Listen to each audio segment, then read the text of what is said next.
Hey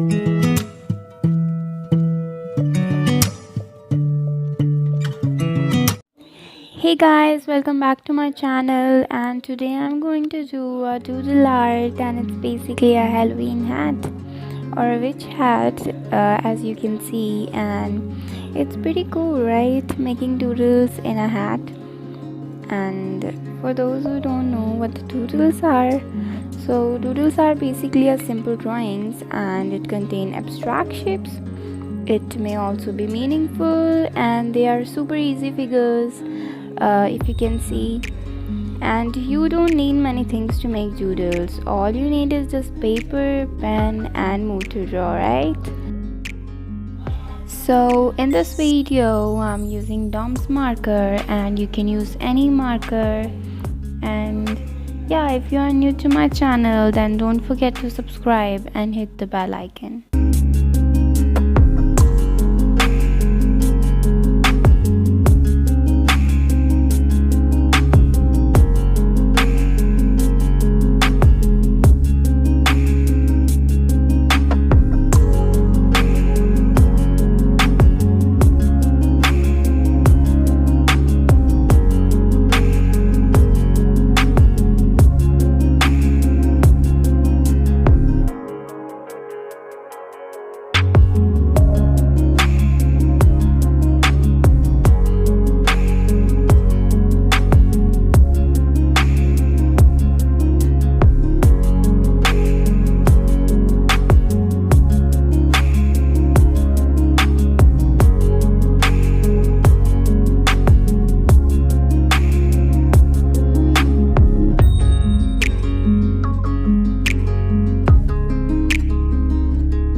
video. Till then, bye bye, have a good day.